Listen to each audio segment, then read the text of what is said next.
China has launched military drill, large-scale military drill around Taiwan. It is called the Justice Mission 2025. It says that the purpose of this drill, of this military exercise, is to tell the consequences of Taiwan independence to the pro-independence parties, Taiwanese parties, as well as the external forces. But I reckon this exercise, the whole thing, the target audience is only one party, just one of them. So who is this one party that this military drill, the Chinese military drill, is targeted at? The US. As we all know, the tensions between China and Taiwan, or the tension in the Taiwan Strait, the US is behind the scene. The US sells weapons, send officials to Taiwan as indication of supporting the pro-independence activities or ideas in Taiwan. And recently, Japan, the US allies, also helped the US play the Taiwan card. So, this military drill is to tell US, back off. Don't try to mess up with China using Taiwan.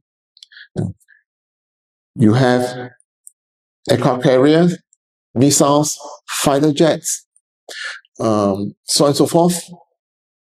So does China. And the Chinese weapons are now more advanced than the US. So back off. And I will tell you, this is what I can do in terms of military power if you come to mess up with China via the Taiwan path. So this is the whole exercise is to tell the US back off. Let's talk about Taiwan independence. For the past 25 years, from 2000 to 2025, there are 4 Taiwan presidents. Three of them are DPP presidents. As we know, DPP is the Taiwanese party, political party that is pro-independence, pro-US, and anti-China. So these 3 DPP presidents, Chen Shui-bian, Tsai Ing-wen, and the current Lai Ching-te, then they are already in power, right? And it seems that they have the support of the US. But why didn't they, or why didn't Chen Shui-bian and Tsai Ing-wen call for independence? And why hasn't Lai Ching-te called for independence? They are in power. Because the US did not say yes, and the US has not said yes to the current administrations of Taiwan to kickstart the independence path. And I believe the US will never do that. It will never say yes to Taiwan independence. No. Likewise, like Japan, it also has to take the green light from the US government in terms of the Article 9 amendments to have its own military, like army, navy, so on and so forth, and to have nuclear power, nuclear weapons. It also has to ask for the approval from the US. So, like in Taiwan, the US has not given a green light, and I don't think the US will ever give a green light to the DPP to go for the independence path or to kickstart any activities, referendum, so on and so forth, to kickstart the independence path for Taiwan. Because the US knows if that were to happen, China will definitely strike back. That is for sure. And the Chinese government has said this many, many times for the longest time, that if you dare to ever kickstart the Taiwan independence path, China, the Chinese army will cross the strait and take Taiwan back by force. That is for sure. So that's why I say the US will never agree or will never give green light to the current Taiwanese government to start the independence path. Why? Why the US will not agree Taiwan independence? Because it is not in the US interest for Taiwan to be independent, independent country recognized by the UN, so on and so forth. No, it's not in their interest to do that. I mean, in the US interest for Taiwan to be in that situations. It wants to keep the status quo of the Taiwan Strait. That means China and Taiwan stay put at the current position, and tensions remains between the two sides. Why? It's simple. So that the US government can continue to sell weapons, billions of dollars worth of weapons to Taiwan, and the DPP government will have excuse or reasons to buy, or whether they get the fundings or not, that's another story, but to have reasons to buy weapons from the US. It's not about Taiwan freedom of speech, freedom of so and so, and freedom of whatever, or democracy. No, it's nothing about that. I mean, we all know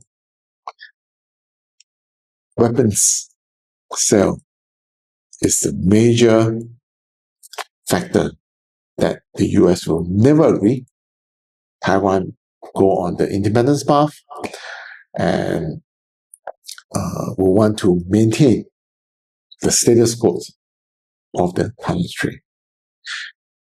So, in a nutshell, the US is not likely to stop after this joint military exercise around the Taiwan Island by the Chinese army. No, of course, it's not. The US is not going to stop provoking on so on and so forth. No, it will continue. No, to Philippines or to Japan, that Taiwan, more or less, or to a certain degree, will continue to have the support of the US government in the name of freedom, human rights, democracies, so on and so forth. It will continue. It will never stop. Because if it stops, where to sell the billions worth of weapons to Taiwan? Right? I mean, who else will buy? If Taiwan doesn't buy anymore, who is going to fill the gap? Why not keep the status quo? Continue selling weapons to Taiwan. Of course, China knows that. But the thing is, China can, even though China knows that the US will not agree that the Taiwanese government to go on independence path, but the Chinese government will have to continue to respond. If you do something like this, like approve billions worth of, trillions worth of weapons sell to Taiwan, or any pro-independence events, activities by the Taiwanese government, the Chinese government will respond. It has to. There's no way about it. It has to show that I don't care whether you mean it or not, but so long as you have the kind of indication to a certain degree, whether to a large extent or to a minimum movement of raisins, the China will respond. This is how it's going to be. This is how it has been. This is how it's going to be, and this is how it will be in the years ahead, so long as Taiwan continue to maintain a close relations with the US in terms of democracy, in terms of independence. The tension in the Taiwan Strait will continue. There's nowhere else that this tension will go away. But then in 2028, if the pro-US, pro-independence DPP fail to take back power in the 2028 elections, then things may be different. We know that the KMT, the Nationalist Party, is pro-China. And if it were to take back the, win the presidential elections in 2028, and then also take back the legislative chamber, then we may see another scenario or another situations in the Taiwan Strait. Because KMT is pro-China. Although I don't think that it will, it will go back to return to China as a province. But then China doesn't really care that whether you return to China as a province or not, or it is okay that Taiwan to keep the current political situation, the current system that they have, like Macau and Hong Kong, right? And so long as you don't talk about independence, China is okay. That you can maintain your current lifestyle, your current system, so on and so forth. So we'll see how things will become in 2028. Okay, that's all for this video. Thank you for watching. See you in the next one. Cheers.